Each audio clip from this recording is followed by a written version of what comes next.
Mission de paix. Bonjour mes amis, je suis Arthur. Voici ma petite sœur Elisa.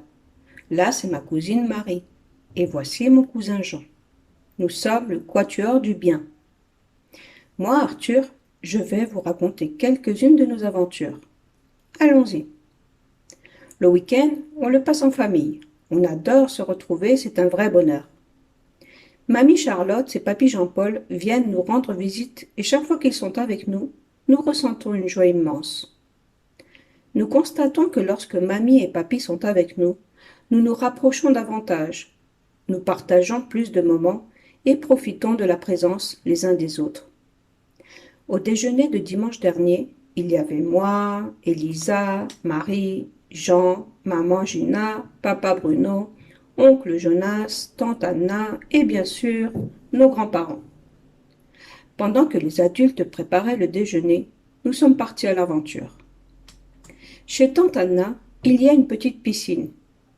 Elle est petite, mais lorsque nous y sommes, nous la transformons en un immense océan où nous découvrons plein d'aventures. Il y a des requins, des pieuvres, des calamars, des baleines de toutes formes et de toutes tailles, des crabes, des coquillages et bien sûr des vagues géantes très très dangereuses. Capitaine Jean, profitons du beau temps et prenons la mer, dis-je, comme un brave amiral d'un énorme navire. Amiral Arthur, quel endroit allons-nous explorer aujourd'hui demanda la capitaine Elisa, toute excitée. Nous allons vers le nord. J'ai entendu des rumeurs selon lesquelles il y a là-bas une terre fertile et très accueillante. Ai-je répondu. Oui, j'ai entendu ces commentaires, mais j'ai aussi entendu dire que les habitants du nord ne sont pas très amicaux, dit le lieutenant Marie, très inquiète. Ne vous inquiétez pas, lieutenant. Tout dépendra de la façon dont nous les approcherons, nous a rassuré le capitaine Jean. Absolument, capitaine. Nous serons toujours traités de la même manière que nous traitons les autres. Si nous voulons être bien reçus et accueillis, nous devons montrer à nos frères du Nord que nous sommes en mission de paix, que notre but est d'apprendre à les connaître et de partager avec eux ce que nous savons, ai-je dit avec enthousiasme. Ce sera un heureux échange d'apprentissage, déclara la capitaine Elisa, toujours très motivée. Nous continuâmes à naviguer. La mer était calme et sans aucune tempête. Il y a eu des jours où nous avons été confrontés à de violentes tempêtes. Mais la journée était magnifique. Ciel ouvert, pas de nuages et un fort soleil. Alors, nous avons vu une magnifique baleine bleue passer juste devant nous. Elle devait faire au moins 24 mètres de long tellement elle était grande. Son passage, bien que charmant à nos yeux, a fait trembler notre navire dans ces eaux salées du Nord. Terre en vue, cria le capitaine Jean tout heureux. Alors, nous avons débarqué. Le sable de la plage était si blanc qu'on aurait dit de la neige.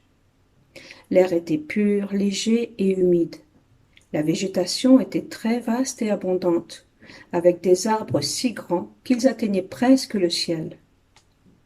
Dès que nous avons amarré notre bateau sur la plage, des indigènes se sont approchés de nous. Nous avons tendu la main en signe de paix et souri avec sincérité. Nous sommes descendus du bateau avec le cœur ouvert. La bonne énergie générée par nos intentions a fait comprendre à ces habitants du Nord que nous étions des amis. Ils se sont approchés de nous et nous avons entamé une conversation agréable et fraternelle. Cette journée fut réellement très fructueuse. Nous avons appris beaucoup de choses sur le mode de vie des indigènes et nous leur avons enseigné un peu le mode de vie des gens du Sud. Nous avons réalisé que nous soyons du Nord ou du Sud, nous sommes tous égaux et avons beaucoup à apprendre les uns des autres. Les enfants, sortez de la piscine et venez déjeuner, appela l'amiral en chef, maman Gina. Et lavez-vous les mains, a ordonné le vice-amiral, tante Anna. Nous avons ri de bon cœur. Nous avons passé une agréable journée avec nos nouveaux amis. Mais il était temps de rentrer, un délicieux déjeuner nous attendait. Naviguer réveille l'appétit. Le message d'aujourd'hui est le suivant. L'univers de Dieu a des lois sages et justes qui prennent soin de nos vies. Toutes les créatures de Dieu sont immergées dans ces lois. comme si nous étions des poissons dans un immense océan. Parmi ces lois figurent les lois d'affinité et d'attraction, responsables de l'union ou de la division des personnes. Tout dépend de nous. Les bonnes pensées et les bons sentiments génèrent des vibrations positives et attirent les personnes et les énergies de même nature, créant ainsi une affinité entre les êtres. Pensez-y et générez toujours de bonnes énergies où que vous soyez et avec qui que vous soyez. Eh bien, c'est tout pour aujourd'hui. À la prochaine, mes amis!